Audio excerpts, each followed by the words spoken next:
My friends, welcome this evening to George Fox. Is that on? Is it off? It's on. Okay, good. You just toned it down. So good to have you. Welcome to George Fox this evening. I'm Joseph Clare. I'm the Dean of Christian Studies in the Honors Program, and this is our latest installment of the William Penn Honors Program lecture series with Noah Tully, who I'll introduce properly in a second.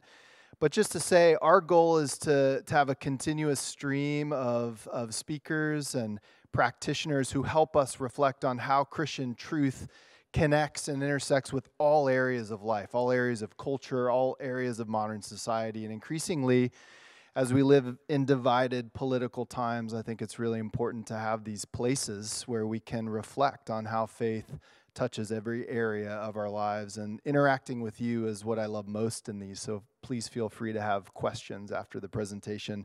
A couple updates on other lectures that are coming up. We have Bo Karen Lee from Princeton Seminary is going to be talking about Hildegard of Bingen, the great medieval woman mystic and musician and doctor from the Middle Ages. She'll be here in March. And then we really have one I'm excited about. Nancy Piercy is here April 2nd, and she's going to be talking about her book, Love Thy Body, how Christians can think about the body and sexuality and marriage. And really important time for us to engage that conversation on this campus, too. So I hope you'll join us that Thursday evening, April 2nd. And this Monday night, not our lecture series, but the Dalton lecture series over in Bauman on Monday night has Ian Hutchinson from MIT. We'll be talking about the story of faith and science, and that will be excellent as well. So please join us for all of those things. At the heart of this lecture series is a chance for us to let you know about the mission of George Fox, which has been a Christian liberal arts college since 1891, a place where we do think about how Christ is the center of everything and how that impacts all of our learning and our way in the world. And the William Penn Honors Program does that through a special way, through a great books track core curriculum that you can take with any major at the university. So if you want to know more about honors and you're here as a prospective student or family, I'll be here in the back with some of our interns to talk to you about it. There's brochures, so don't miss that opportunity to have a chocolate-covered pretzel and talk about great books with us. But without further ado, I want to introduce our speaker. Dr. Noah Tully is the Executive Director of the Center for Urban Engagement and also Professor of Urban Studies, Politics, and International Relations at Wheaton College, my alma mater in Illinois.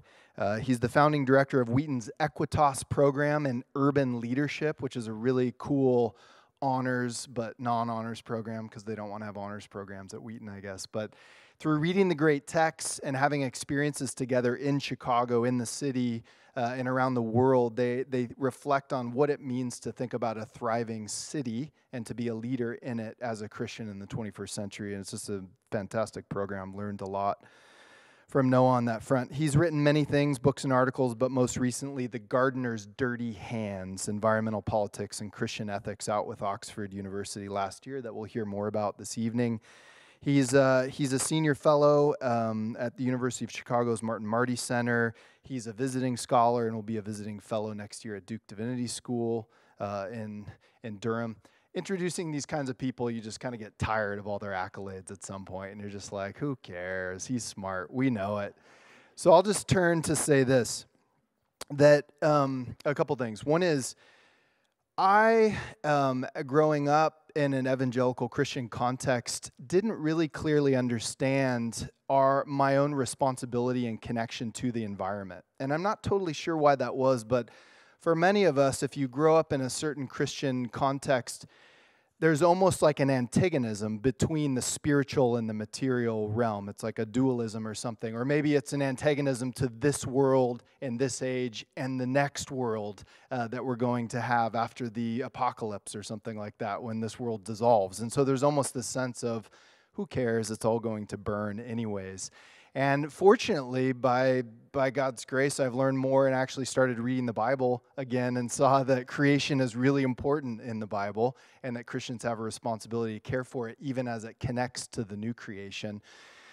But for me, that sense of obligation for creation has mostly manifested in wearing Patagonia clothes and driving a Prius and fighting for clean rivers in the state so I can catch steelhead with my fly rod.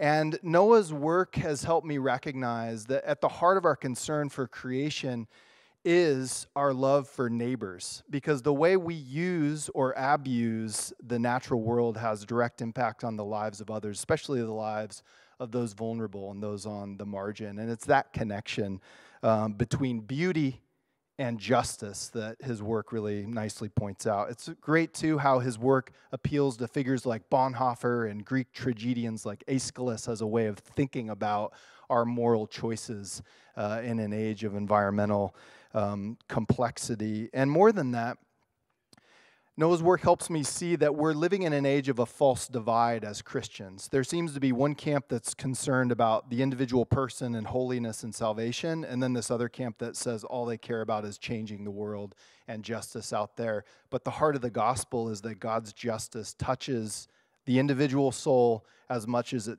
touches our societies, our cities, and this world, including our relationship to nature. So it's a real pleasure and privilege to have Dr. Toly with us tonight. Please join me in welcoming him. Thank you. Good to have you.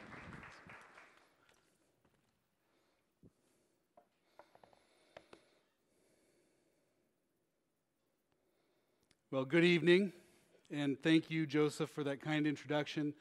I'll just make 3 comments before I even proceed with what I have written down here. And one of them is that after an introduction like that, I don't think I need to say much more. There's so much in how Joseph just ended those last few comments about our care for the environment, our engagement of the environment, why we may have been distant from that for a long time, and how we can come to recognize our responsibility to it.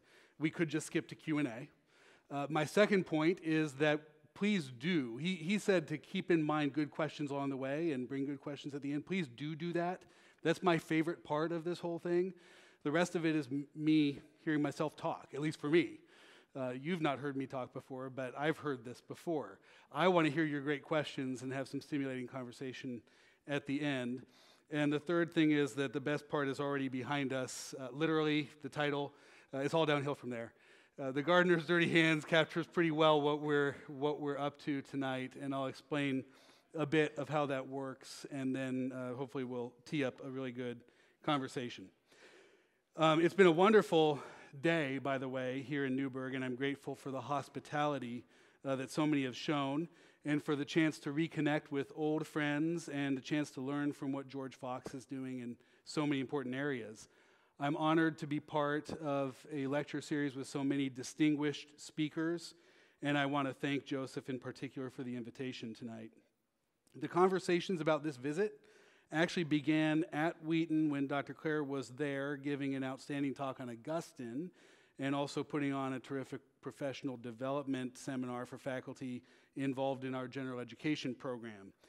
Dr. Clare talked about effective seminar teaching, including preparing students to engage in a style of learning that may be new for them. And I've kept and revisited my notes from that session. I'm a note taker, but I'm not always a note keeper or a note revisitor. Writing it down generally helps me the first time around, but these ones I've gone back to a few times, and it was very helpful to me over the past couple years. So my opportunity to sit in today on a seminar, some of you were in earlier, with Drs. Johansson and Jolliffe was another great opportunity to learn, and as was my time with Dr. Favalli, too, later on in discussion about the honors program.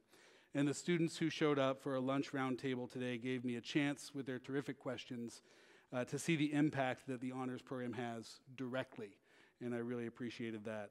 So all of that is to say that I hope tonight to do one modest thing, which is simply to repay all of that favor in some small way. The title of this evening's talk is The Gardener's Dirty Hands, Environmental Politics and Christian Ethics, which happens to be the title of my recent book. As the slide earlier, when you were all sitting down, showed, you can get that on Amazon, on Kindle, or in hardcover, and Amazon has recently dropped the price. And so I'm not exactly going to walk you through the book, because if you wanted that, you could pick it up. But rather, I'm going to demonstrate for you how I came to the conclusions in the book. I'm going to show you some of the revelations, recognitions, realizations that happened along the way, and shaped what that book became, that led to the book. And we'll dig deeper on a few points that I think you may find especially interesting, highlight for this audience what is merely a footnote in the book, and then look to the future, our future, and briefly conclude with some implications for all of us. So let's begin with the first and second realizations that I came to that more or less drove the argument behind the book as it emerged. The first realization is embarrassingly basic for an academic. So I'm going now to confess to you that there's something that I think is more or less obvious that I should have gotten before I did, and then I had an aha moment or a light bulb moment. I was a student in a program in urban affairs and public policy, studying community economic development. And alongside me, and I was working in community economic development as well in Wilmington, Delaware, and alongside me were students in another concentration in energy and environmental policy.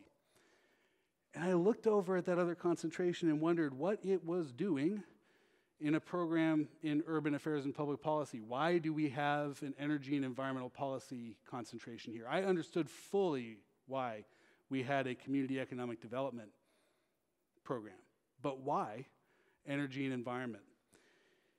It wasn't long before I was disabused of what was essentially my facile dichotomy, my facile dualism between nature and culture, between environment and society. What happened was that I was brutally awakened to the entanglement of these things when all of the communities that we were working in to do community economic development, it seemed, were plagued by brownfields. And some of you probably know what brownfields are. Many of you probably do. The EPA definition of brownfield is a site that is contaminated, or where real or perceived contamination, soil contamination generally, complicates development or redevelopment efforts. So where real or perceived soil contamination complicates development or redevelopment efforts. 40% of Wilmington, Delaware's unused or underutilized tax parcels, which are sort of key to some community development efforts, vacant lots, things you can do lots of things with them, and if you don't, they're not contributing to the vitality of the neighborhood. 40% of these were brownfields. Almost all of those were in low-income communities. Almost all of those low-income communities plagued by brownfields were predominantly non-white in their population.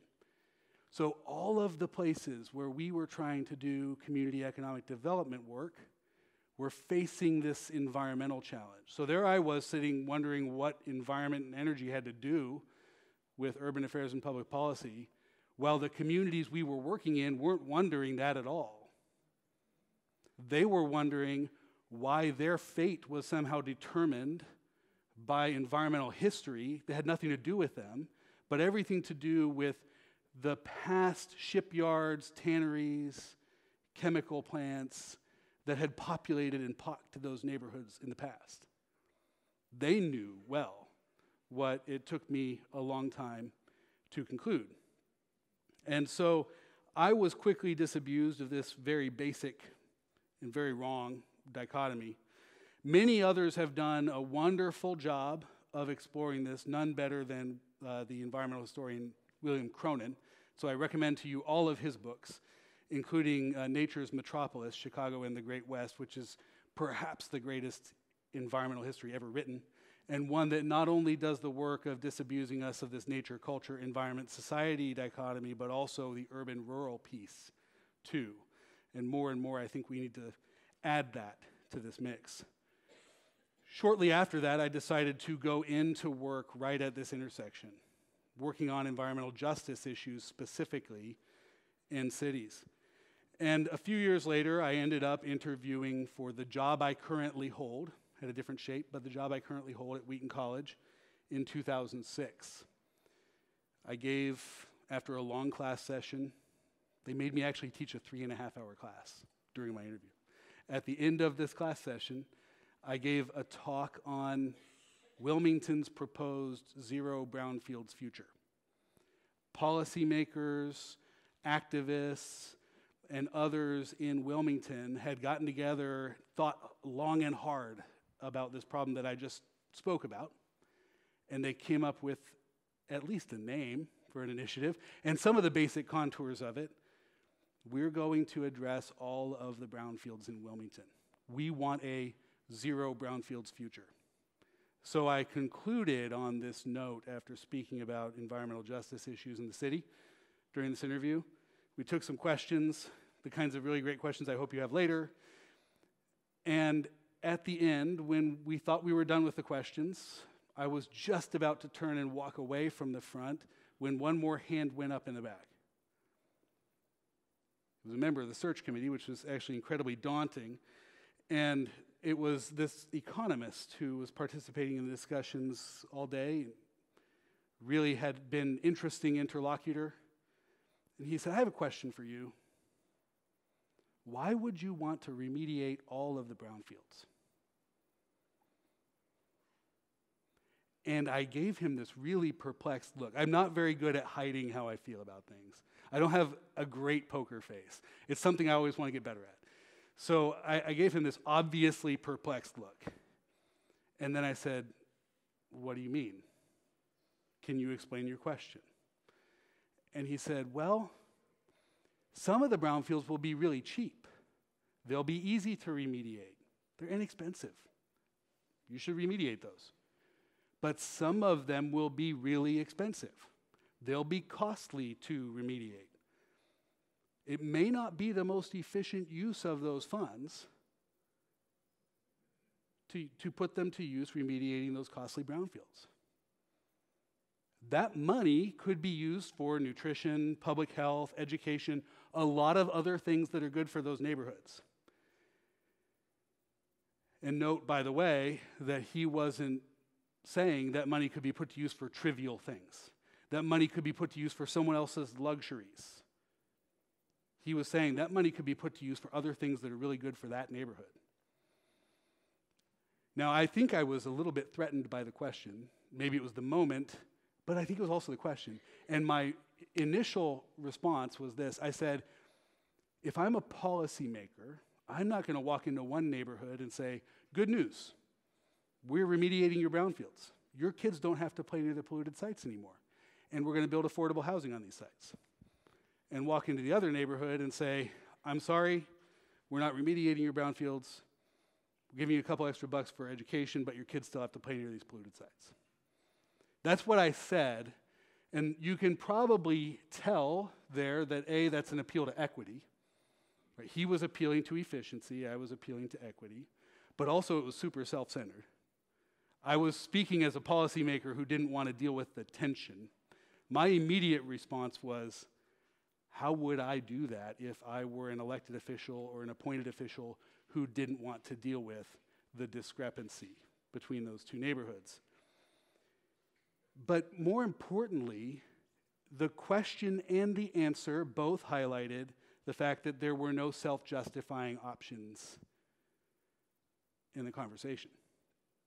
The question highlighted this, and my questioner highlighted this by saying, it's not actually a self-justifying option, this is the implication of what he said, to spend all that money on the brownfields because the alternatives include lots of good things you could spend the money on and you will forego. Those are the costs, and you've got to deal with it. And the other options there aren't self-justifying either. If you say I'm not doing the brownfields because I'm giving more money to the schools and the public health initiatives and the nutrition initiatives, that's not self-justifying either. You're still foregoing some other good. And more deeply than that, there's actually a built-in non-self-justifying aspect of the trade-off between efficiency and equity.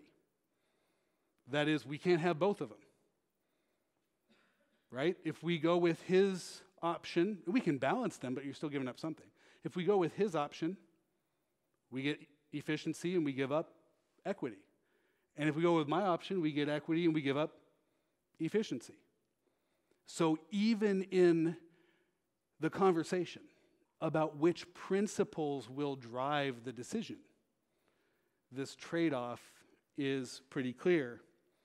And this stuck with me. This, I would say, more than stuck with me. It sort of haunted me. I don't think I've ever been haunted by a question the way that that question haunted me.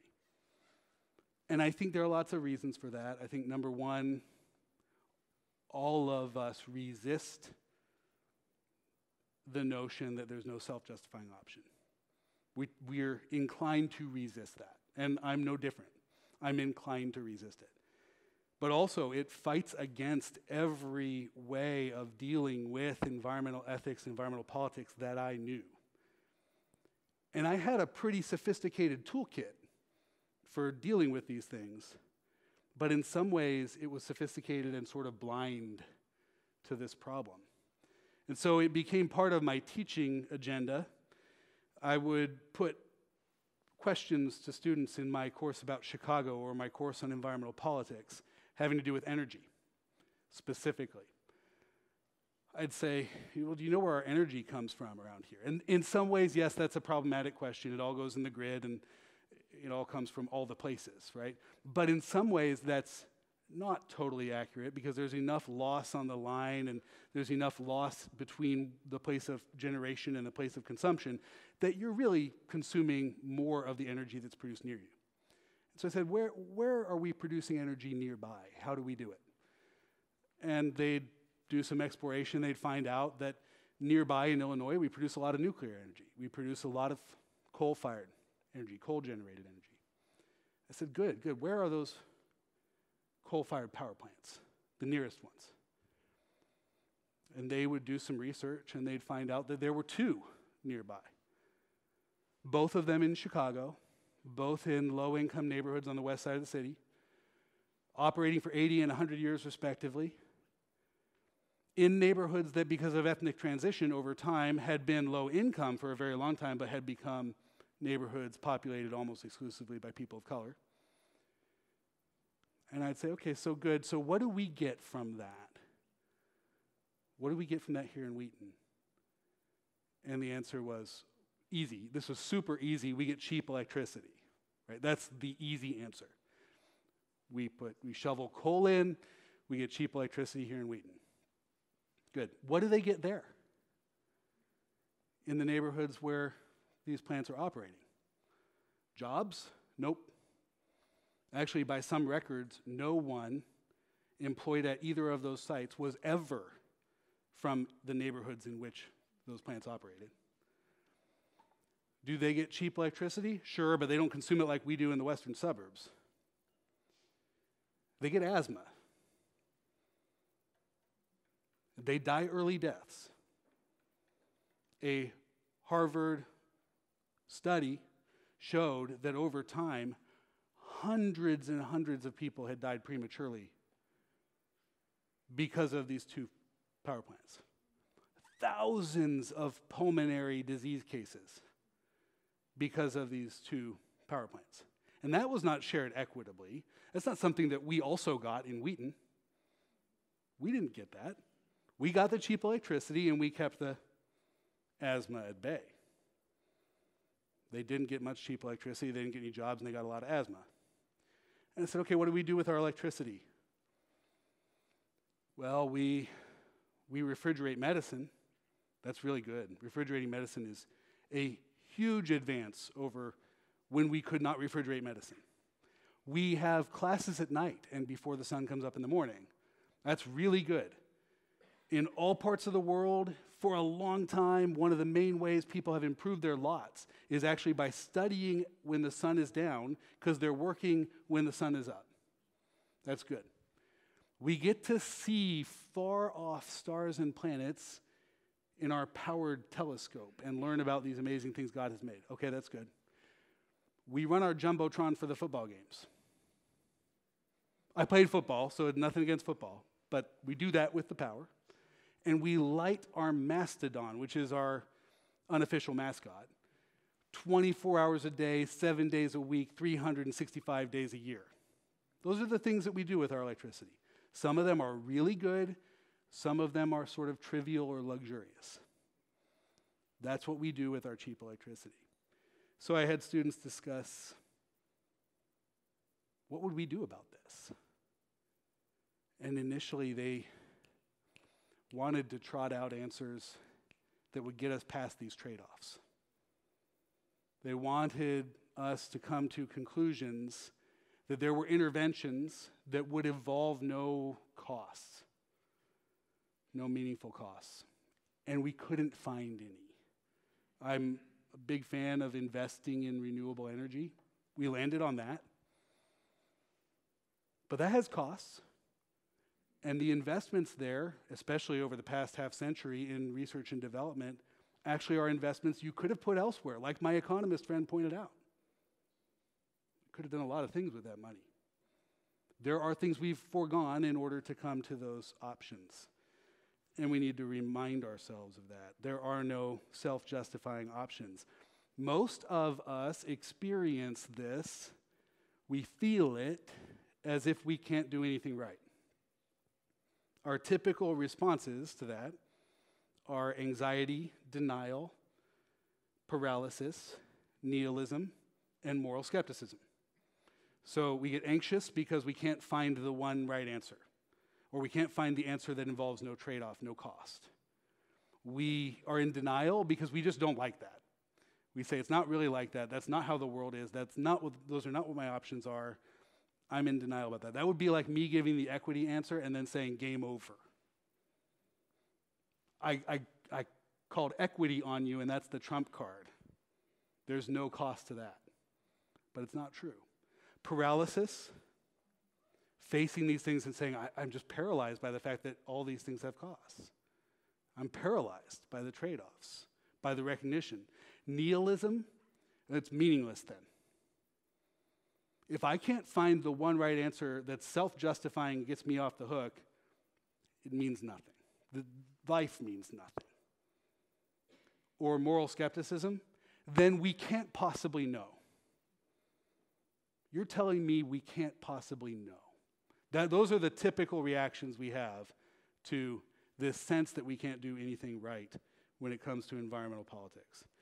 It is that no matter what we do, we must sacrifice some good thing. If we're honest with ourselves, most of us experience environmental politics, policy, and governance, and sometimes our individual interactions with environmental issues as almost a problem of dirty hands. No matter what we do, the choice we make, we bear some guilt. We can turn brownfields into gardens, but the gardeners will have dirty hands. Those are the first two recognitions. The third recognition I owe to Dietrich Bonhoeffer. I was in a class on Bonhoeffer's theology, his ethics. We were reading through his ethics. And there is this wonderful essay, History and the Good One, is what it's called. And in it, he cites the Greek tragedian poet Aeschylus.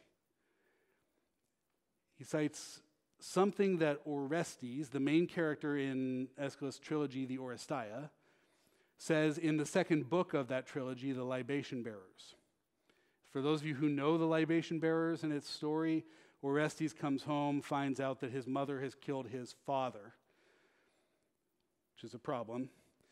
And there are lots of reasons that his mother has killed his father. I think I mentioned earlier to the roundtable students that it's complicated. Basically, Orestes' father has sacrificed their daughter, so his mother was angry about this. But also his mother wanted a role in ruling the city together with somebody else, and therefore killed her husband in order to get him out of the way. So Orestes is charged with, he's responsible for avenging his father's murder. But this is matricide, right? Zeus expects him to avenge his father's murder, not to leave this offense unavenged. On the other hand, if he kills his mother, the Furies, pictured here, will track him down. This is actually supposed to be Orestes. The Furies will track him down. And he cries out, right collides with right. Right collides with right. The chorus responds with, But still some God, if he desires, may work these strains into a song of joy. That's the chorus's response. And then urges him to act. Without necessarily saying what that action would be, but just urges him to act. And he does kill his mother to avenge his father, and then he runs off trying to get away from the Furies. Runs to Athens, where Athena, the goddess, interesting twist there, still some goddess if she desires, Athena puts on a tribunal of 12 citizens who are supposed to weigh Orestes' deed. And they split 6 and 6. So even they can't figure this out, right? This is just reinforcing the kind of situation that he was in, that they split 6 and 6. And Athena strikes a deal with the Furies to change their names if they'll let him off the hook. And that's how it goes. So the goddess has worked this thing out for him. But he had no self-justifying option. Both of the options would trade off one good in order to have another good. And Bonhoeffer described this as the definitive context for responsible action. We can't tonight get into all the things that I've learned Bonhoeffer means by responsible action, but suffice it to say that it's actually related to his concept of justification, which is informed by what he calls Stellvertretung, which means vicarious representative action, the kind of action that Jesus took on our behalf so that he vicariously and representatively took on the costs of active obedience and suffering as well so that we could benefit. And this got me thinking. This right colliding with right thing sounded familiar to me. It sounded familiar because it had been haunting me since 2006. And I began to wonder, does the Christian tradition give us language for this? Are there people who stand in this tradition who can help with this? What would it look like to draw upon Scripture and others who stand in that tradition? And would they give us something different from anxiety, denial, paralysis, nihilism, skepticism? So I spent some time looking into this. I drew chiefly on Bonhoeffer, but also on Paul Ricoeur and on Edward Farley, a Protestant theologian from the late 20th century, who both give a lot of attention to what they call the tragic. And we'll actually say some of the things we don't mean by the tragic first. We don't mean a fall from grace. We don't mean a bad outcome, even. And that's important, and I'll come back around to that. We don't mean a bad outcome. What we mean is the need to give up, undermine, destroy, or forego one or more goods in order to possess or secure one or more other goods. This is characterized, as Ricoeur puts it, by a sense of ineluctable guilt. That is, no matter what you do, you carry the guilt of having given up, foregone, destroyed, or undermined one or more goods to have one or more others. Farley says that it's a basic corollary of finitude. He actually describes it as the most basic feature of the human condition. What he means by it being a basic corollary of finitude is we're finite, discrete beings who can't be in two places at once. This is not all he means by it, but this is the most basic thing he would mean by it. I can't be here tonight and also at my 10-year-old's first basketball game tonight. That happened today, right? So I could be there and forego this, or I could be here and forego that. I'll hear later from my wife how it went.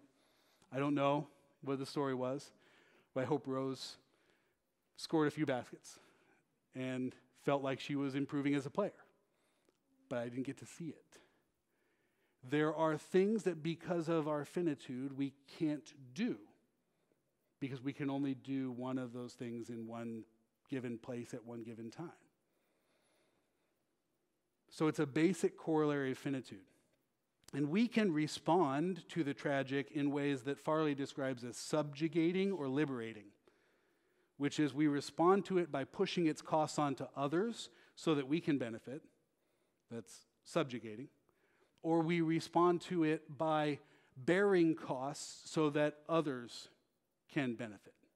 And that's liberating. And we also create social systems that enable one or the other of those things, or both of them in some balance, to go on. That over time are sedimented and difficult to change. We can see that the tragic, defined in this way, is actually also a chief preoccupation of modern environmental thought and global environmental governance.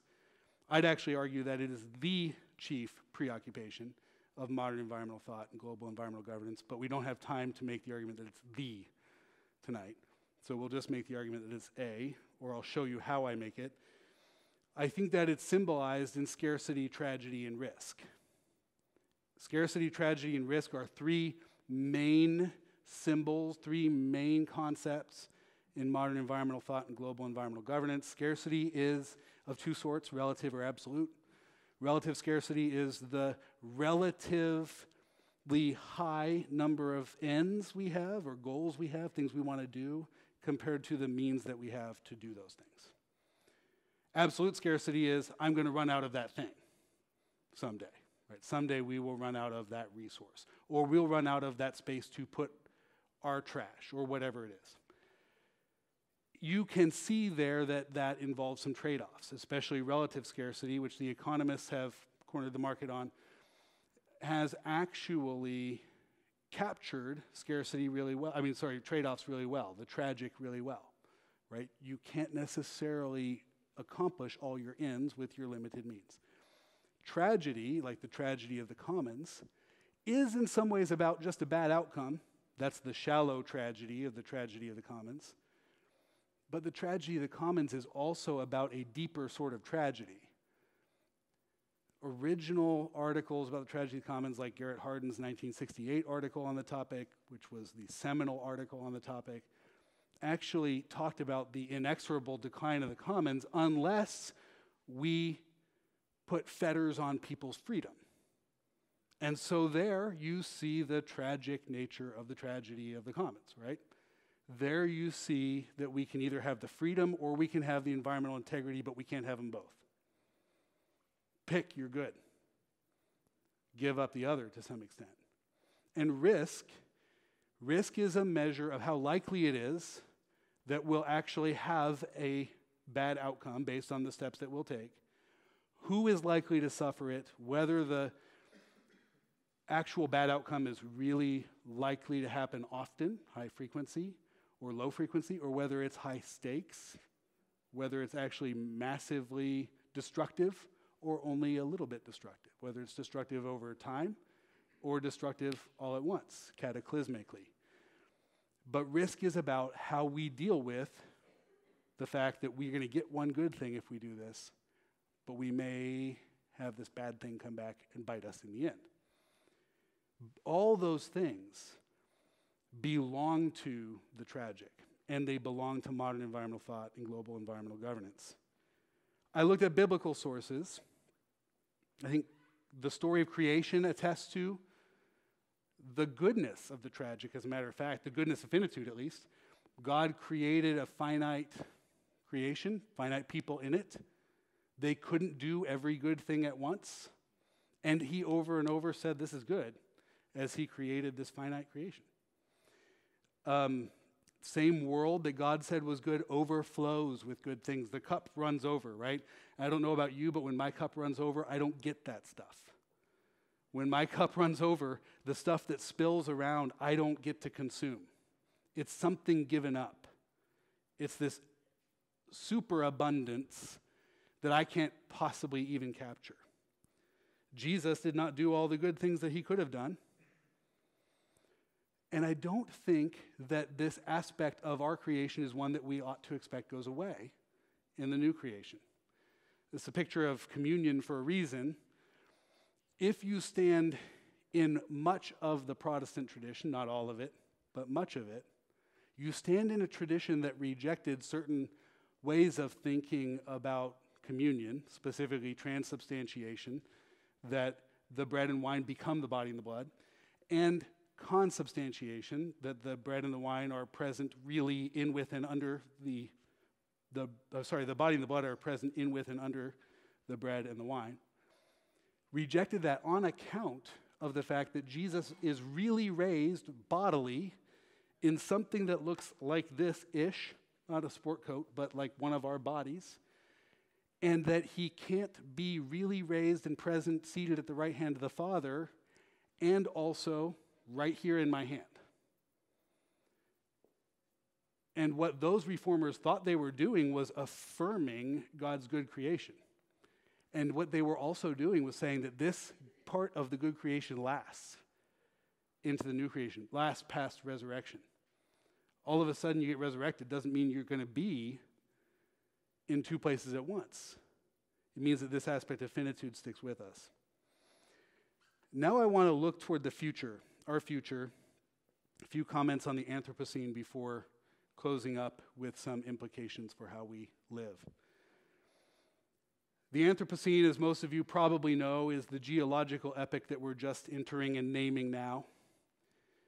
And it is so named because human activity is now regarded as the most important dynamic shaping the face of the earth.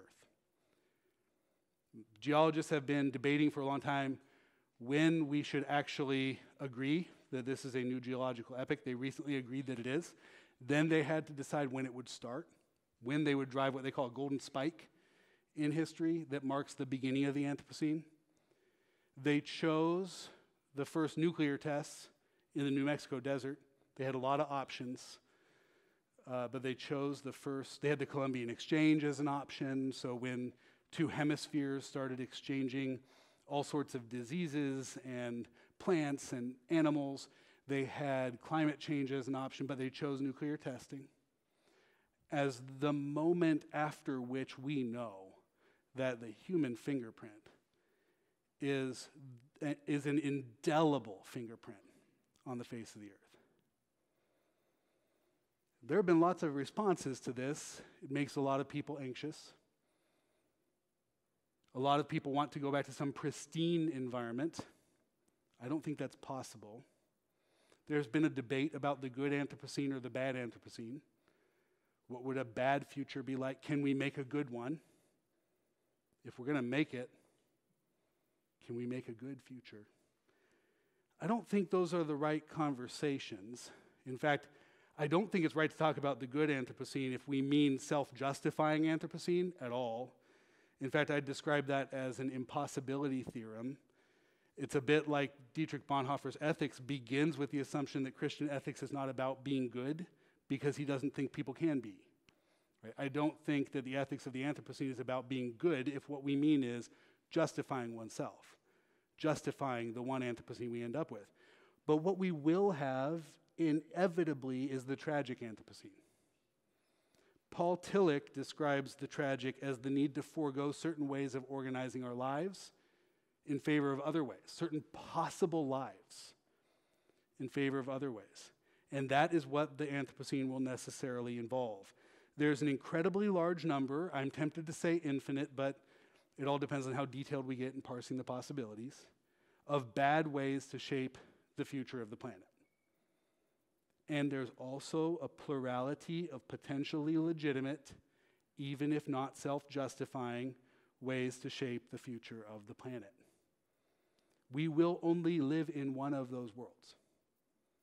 I don't mean bad or good. I mean, even if good, we will only live in one of the good options. Not sort of a multiverse future, not a multi-Anthropocene. We will live in one. And any one that we experience involves giving up, undermining, foregoing, or destroying the possibilities of the others, not living in them. And this makes the Anthropocene a necessarily and inevitably tragic epoch. So one of the tools for living in the Anthropocene will be an understanding of the tragic. I might even say a certain comfort level with discussion of the tragic, with the ethics that attach to admitting that we live in the midst of that. So what are a couple of the upshots and how should we respond? This photo was taken by a colleague of mine in Washington, Illinois after an EF4, nearly EF5 tornado. So we're talking about a tornado among the most powerful ever to have touched down in the U.S. Destroyed the town. And the dining room table you see set up in the midst of the destruction was set up by Wheaton students who went down there, found the dining room table as they were helping to clean up, and set it up so that people would have some place to eat together while they were there. In some ways, I think this is a picture of how we ought to be responding to the tragic.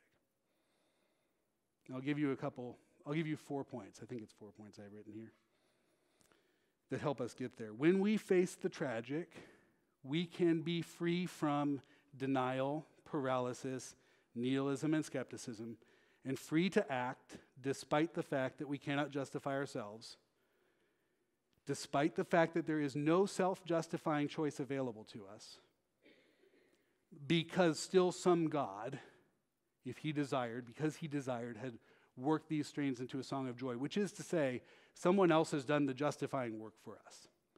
When I feel guilty or am guilty of choosing something and foregoing, destroying, undermining, giving up one good in order to have those things, it's not my own better choice the next time or my avoiding the choice the first time around that justifies me. It's the work of Jesus Christ that frees me to act. So we should all be, in some ways, the chorus for one another as we're facing these anxieties, reminding each other that still some God, if he desires, will work these strains into a song of joy. The second thing to think about here is moral pluralism. There are indeed bad choices we can make in the face of the tragic. All of the choices that involve me accumulating goods for myself while I push costs off onto you, or future generations, voiceless communities, and vulnerable ecosystems, those are bad. Those are bad ways to face the tragic. But there's a plurality of potentially legitimate, even if not self-justifying ways. And in that plurality, there's sort of a built-in moral pluralism. There's a lot of options in that box, and we can all disagree on which of those we prefer. We work that out with each other. And it can be a source of our creativity, too, to consider this great range of possibilities. Third point is it's actually there's something about discipleship that we need to pay attention to here. There's something about following after Jesus that we need to pay attention to. That is, he is one who bore the cost so that others could benefit. And when we face the tragic, that model that he is for us is no small thing. When we face these choices, it is not only that he justified us so that we're free to act, but that he freed us specifically to act like he did, which is to bear costs so that others can benefit. And the final note that I'll end on is a question about hope. I've gotten this question 2 or 3 times in one form or another over the past couple days, and it's come up before. And I think it's a good note to end on. A lot of people have said, oh, this is dark. This is really hard. And it is. It's super hard. It's one of the hardest things that I've had to come to acknowledge. I would love to be wrong. So if you all just prove me wrong, that's great too, because then I will have new light in my life. But I think the hope doesn't come from some expectation that one day, whether that's tomorrow or in the new creation, God will somehow deliver us from the realities of finitude, limitation, the tragic, and we'll transcend all these things. That's not hope. In fact, that's false hope, if we have it. The hope is that one day God will transform our judgment so that we see the beauty of our limitations and transform our ethics, transform our wills so that we do, in the face of our limitations, the good things, which are to bear costs so that others may benefit. To do things that demonstrate we're for God, for others, and for creation. rather than for ourselves. One day, that's what God will do. Not make us able to be in 5 places at once, make us satisfied with being in one. And give us a posture in that one place that is for Him, for neighbor, and for the world. And the Holy Spirit, hopefully, is doing that little by little every day, even before then. Unfortunately, not with steady progress necessarily in my life, but little by little, even if haltingly. That's what hope would mean in the face of the tragic. Thank you.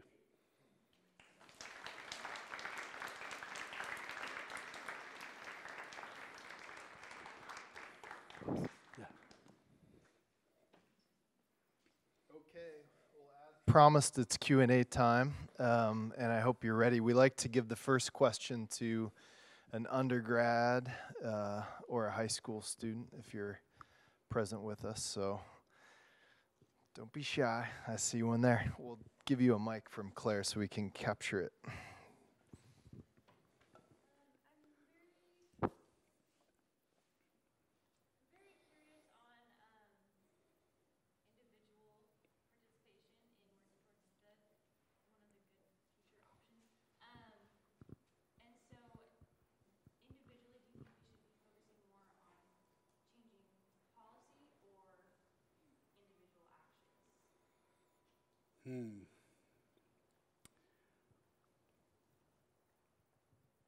Well, so that's a good question because you said more.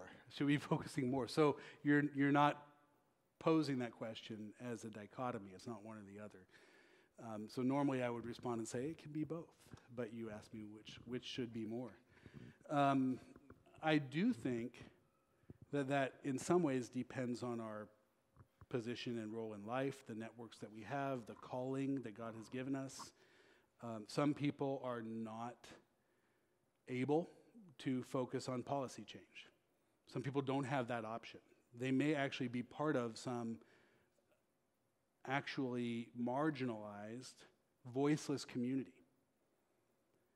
And one thing I don't want to do is push off on that community all the responsibility for making the individual change that really rightly belongs more to me. If we get back to the Fisk and Crawford power plant examples, for example.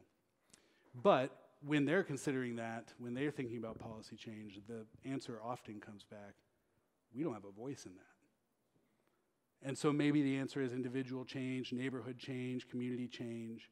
So I think whatever it is, wherever it is that God has placed us, actually has some bearing on how we answer that question. So if you're called to policy or a network that affects how we think about shape culture vis-a-vis these environmental questions, do that. Because not everybody is equipped for that or positioned for that. Great.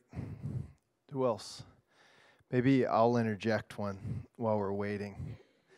One thing people worry about most about Christians and Christian ethics is that our doctrine of sin makes us sort of callous about our moral responsibility in the world. As you were talking, I was picturing ripping through the landscape in a huge Dodge Ram diesel with sin boldly on my back bumper, right? So that's how some people perceive of Christians. It's the sense that all of our actions are sin-tinged in some way, and therefore you just got to start to deal with the guilt and make the decision. So I guess I would wonder, how would you correlate the concepts of sin and evil with this sense of the tragic decision making? And at what point does it become a kind of justification for these hard things that we have to do?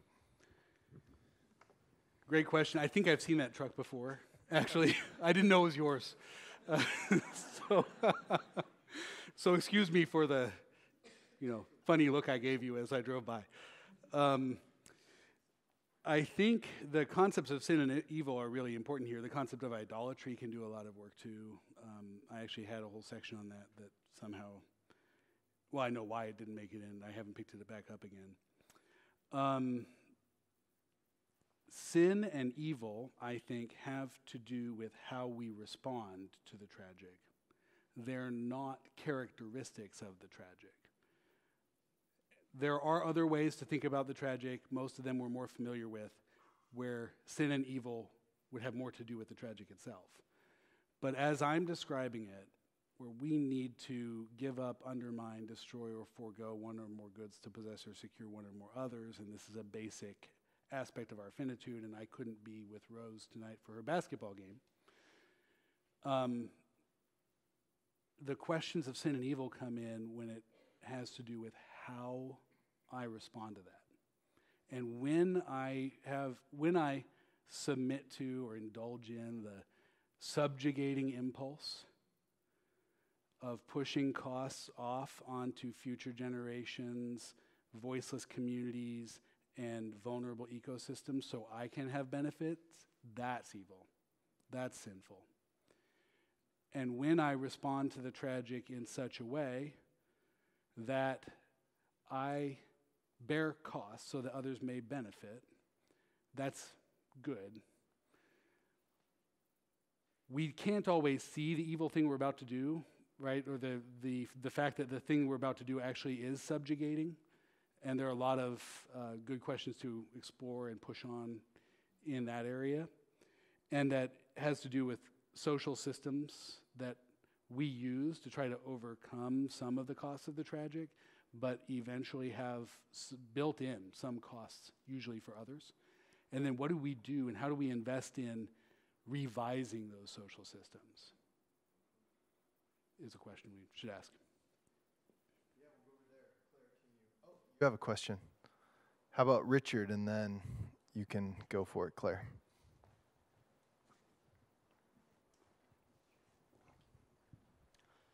My question was on, is the mic working? Yeah. Okay, sweet. So humans work under incentives. You could even say you are here because your incentive to come here was greater than the incentive to see your daughter play basketball. Don't tell her that. I won't. Keep that secret. And you could and it could even be argued that Christians are incentivized to confront the tragic because it's a part of our belief structure, and there's trade-offs in this life for gains in the next, et cetera, et cetera, et cetera, and even gains in this life. So how would you say, honestly, how could non-Christians be incentivized to face the tragic? That's a fantastic question. You are like my economist friend from my story. Are you an econ major? Yes, okay, I knew it. I had you picked out from the beginning. As soon as you said incentives. So I think this is really important, especially when it comes to revising those social systems. That we had just ended the previous question on essentially the tricky aspect of moving from the individual scale or the very small scale to very large scales. Not to say that incentives don't matter at smaller scales, but they really come into play when we're designing social systems at some larger scale. And I would argue that the right social system would have a few features in it if we were going to properly incentivize people to deal with this well, rather than subjugatingly. Number one, it would have a feedback loop from wherever the costs and benefits land to those people who are making the decisions. We would all know the costs and benefits. We would understand that information really well. We don't understand that really well right now. As individuals, we don't understand it as policymakers. We may understand it better than we have before, but we really don't understand it that well. And we really, in some ways, don't want that feedback loop right now. So you have to have that to begin this process of doing that well. Secondly, it would effectively allow no negative externalities. You would not allow that. You'd have to include negative externalities as prices paid by the people generating them rather than the price paid by people bearing them. And you wouldn't allow people to actually push the costs off in that way. And then finally, you would find a way to incentivize the hard part, which is getting people to bear costs so that others benefit. That has probably more to do with cultural incentives than with monetary or financial incentives. And you can't get there, I don't think, until you've taken those first two steps, because you don't even know how others would benefit if you bear costs, if you don't have that feedback loop. And you're really not accustomed to thinking this way if you're allowing all sorts of negative externalities. This does get tricky, though, in terms of how we govern ourselves, because not everybody agrees with this. And so how do you come to the conclusion that you're going to implement something like this? There have been real extremists on this account. Some people who are in the social ecology world have been real extremists on this account. The philosopher Jonas is really has an interesting and relatively extreme statement in an essay about this. Jonas, I think, if I have this right, was a student of Martin Heidegger's, who proved to be a Nazi. Jonas was a German Jew whose family suffered through, and some barely escaped, the Holocaust. And Jonas has this collection of essays called Mortality and Morality After Auschwitz. In it, he has one that deals with some ecological questions. And he actually says that people who threaten the conditions for the conditions for the perpetuation of life on Earth, essentially, should be put in concentration camps. That's pretty extreme, and it's even more extreme when you recognize who said it, right? But that's how difficult some of the governance questions get. I'm not saying I agree with that, but I'm saying the conversation about how you talk about this together and come to a conclusion when you don't agree, and some people are driving the truck that says sin boldly, that's a really hard conversation that works very differently depending on what kind of government you have, too. Blair. Is this on? Yes. It's so weird. It feels like it's not. Okay. Yeah. So my question is every situation tragic or just like some of them? Because it seems like, yes, like there's some cases like, okay, do you repair the costly brownfield or do you like use that money to help the education of that community? Yeah, that seems like a tragic situation. But there are some situations where it seems like the right thing to do is much more clear cut. So are you saying that every situation is tragic and that humans are just like, born to live in this, or that just some of our decisions are tragic? Unfortunately, I'm saying that all of them are. And I keep I want to open up some space there. But I don't think there is space there once you define the tragic in this way, right? If you define the tragic as also a bad outcome, or you define the tragic as only non-trivial goods, and then you try to actually explore what is trivial and what is not trivial and define that, then you can create some light there. But if you define it the way we've defined it, then every situation is. By God's grace, He gives us, I think, moments in which we prematurely, and by that I mean, we have more of the already than the not yet. Before the consummation, our judgment is so sanctified in some moment or with regard to some issue, and our will is so sanctified that we find deep satisfaction and contentment in the way that we've resolved some tension or we've made some trade-off. I think we have that a lot. I think that we have that especially when we use community as our way to respond to the tragic rather than, say, technology. We have that in our families when we give things up for each other. We have that among our friends. But I don't think that means we're not really giving something up.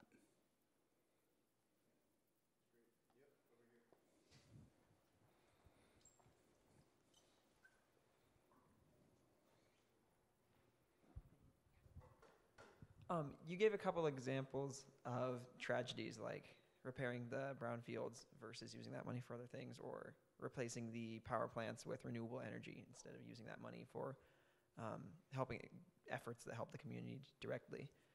And maybe this is just me not understanding or having a good knowledge of how the renewable energy affects the communities, but some of those options seem like long-term.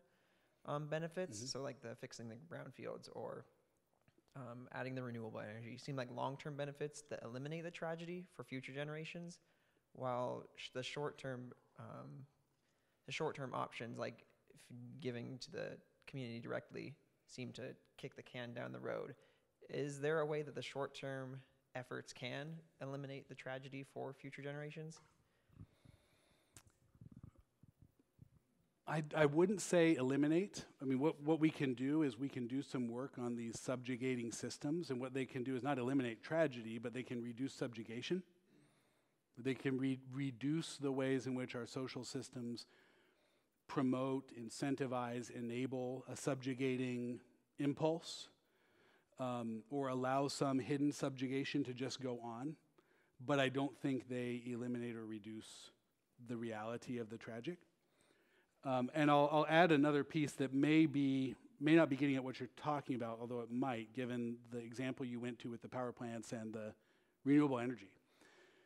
What our students typically did, I sort of skimmed over this as I was telling you that story, but they typically went through options like, oh, we can build tiny little coal-fired power plants in everybody's backyard, and then they'll have their power and they'll have their costs right there at the same time. That's not really feasible, and in some ways it would be a lot worse.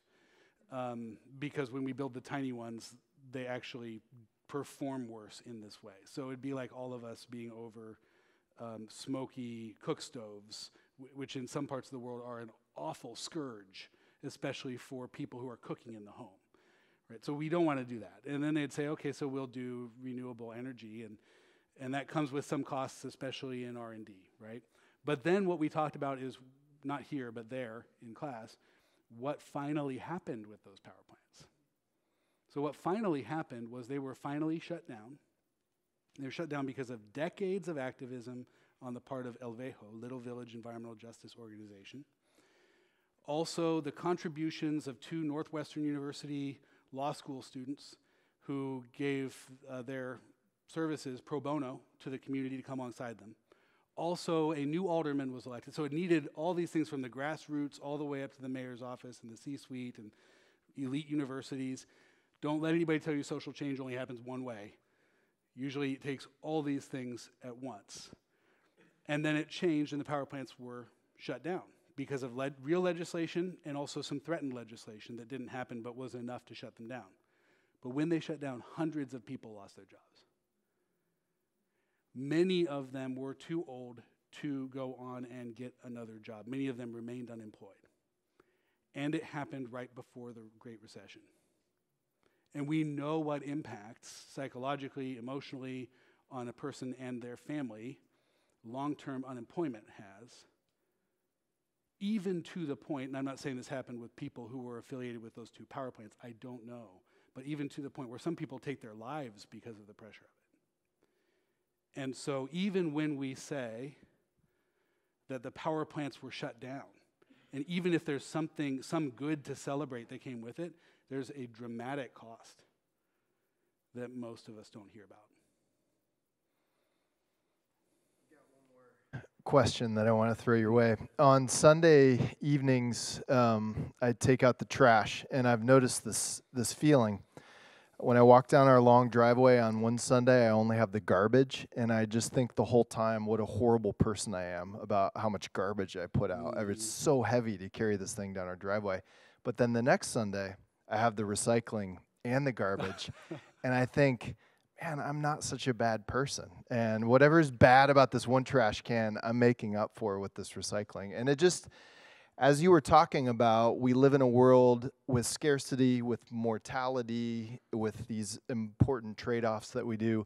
In what ways would you say environmentalism in a secular age has replaced religious practice in ways that we want to cleanse our conscience and cleanse ourselves of guilt? A lot of people have explored that possibility. There's a lot of good writing on that topic, and it's worth reading.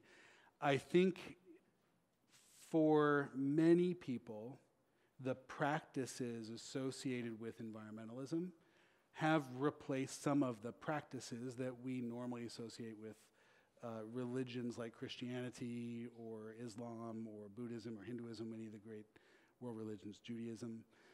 What I'm a little bit wary of, and I'm not saying you're trying to do this, but in a lot of conversations about that, people use that as a way to dismiss environmentalism. See, it is nothing more than a replacement for the religion that we know is true. And that's not accurate. In fact, I think it's pretty far from the truth, and I think arguments that pursue that angle are all dead wrong. But I do think that there are elements of it that for some people have replaced the practices of religion. Sure. That's good. We'll take one more question from this gentleman. It's a bit ironic that you just went there, because my question centered around your discussion of hope. I'm a little bit wary of how Christians can work with the secular community if we define hope only in one of two ways. If we say, as Christians are prone to do, our hope is in eternity and an afterlife, or if we say our hope is only in us becoming better while we're alive on the planet. That the second one is likely to turn off some of the Christian community, whereas the former is likely to turn off some of the secular community. What I want to ask your thoughts on is integrating Christian and secular energy, activity, motion, getting people over those humps so that they will work with each other without questioning the motives, without even caring about the motives, because we're going for a good thing. That's such a great question, and it won't surprise you that I have a sad and dark answer to that too. And here's what I mean by that. I'll tell one quick story, but then I'll answer this question from the only perspective that I really know and trust on it. And I'll give you the problems with that answer as well. So I've been dealing with that question with regard to this book and this argument since I was drafting it. And somebody said, well, are you addressing just Christians with this book? Are you trying to address others and get them to buy the argument? How will you do that if you're trying to do that? I said, no, I think I'm operating in a mode where if I have a non-Christian reader, I want them to understand how I might make this Christian argument. I'm not necessarily asking them to buy all of this argument themselves. That'd be a very different book, and I'm not sure I can do that. There might be someone who can do that, and that would be awesome, but I don't know if I can do that. So that's sort of my approach. My general approach to the question you asked is informed primarily by the French theologian and social theorist Jacques Ellul. Ellul, I think, sort of a genius. He's sort of a mad genius. There are all sorts of things that he says that are crazy and off the wall. He needed an editor, but every time he says something, even one that I disagree with, he prompts me with new questions that I have to wrestle with. He's got this great essay called Christian Faith and Social Reality that appears in a collection of essays called Sources and Trajectories, 8 early articles by Jacques Ellul that set the stage. And in it, he says that Christians have two main responsibilities. One of them is to build bridges with each other and to admit and to show others that what they have in common as Christians is more important than the differences between them that may be partisan or social or ethnic or something like that. And I think that's nicely Pauline, especially when I cited the ethnic point at the end. He also says that we build bridges with others. We show that we can participate in, essentially, he says, any party. But he says, at the same time, we should be smashing idols. We should always be smashing idols. And he says this in a bunch of other places too. And in the meaning of the city, he calls this kind of work active pessimism. And by that, he means that we're active in all the things that our community partners and our parties do, and all the things that activists do and policymakers do. But we should not expect them to deliver on the soteriological significance that others invest them with. So others idolize these things, they're idolatrous, right, and think they're going to deliver us from everything. We should just go in and, he says, with good humor, go in and say, oh, I'm participating in this. This is great. I'm happy to be here. It's not going to do all the things you think it'll do, but I'm happy to be here and participate with you. That is really difficult. And he does say it's going to end up with two possibilities, miracle or martyrdom. And that's why I said this would be dark. Miracle is if I go and I work with people and I tell them, hey, I think you're idolizing this thing and it's not going to deliver you, but I'm happy to work on it with you for these small gains. And God somehow makes something of that. That's a miracle.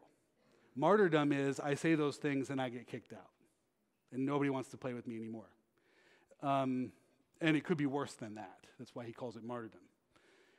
I actually think it's not quite as bad as Elul puts it. This is the part where I have a reservation about what he says, because I think in God's ordinary providence, he actually makes a world in which sometimes that collaboration turns out good things without God's miraculous intervention. This is his ordinary providence and not his miraculous intervention. But still, I do believe we're called to desacralize things and tear down idols, and sometimes that gets in the way of really great collaboration. But we should try. Dr. Toly said something at lunch to the students that really struck me, and that is we ought to think of all of our moral lives, including the moral part of us that interacts with environmental choices, in a Christ-like way, in a cross-shaped way. That is, we ought to think of taking and bearing costs so that others might benefit and flourish. And by doing that, it's not that we are saving ourselves or even the world, but we are participating by grace in the one who bore the ultimate costs so that the ultimate benefit could come to others. And I think that's a beautiful way to think about the way we share goods in this life, especially as they relate to the environment. So it's been a joy to have you, Dr. Toly. Please join me in thanking him one more time. Good to be here. And it's been a joy to have you all here. Thanks for joining us on this rainy Thursday. If you want to know more about honors and great books, I'd love to chat with you. And otherwise, we'll see you at another event this spring. Thank you.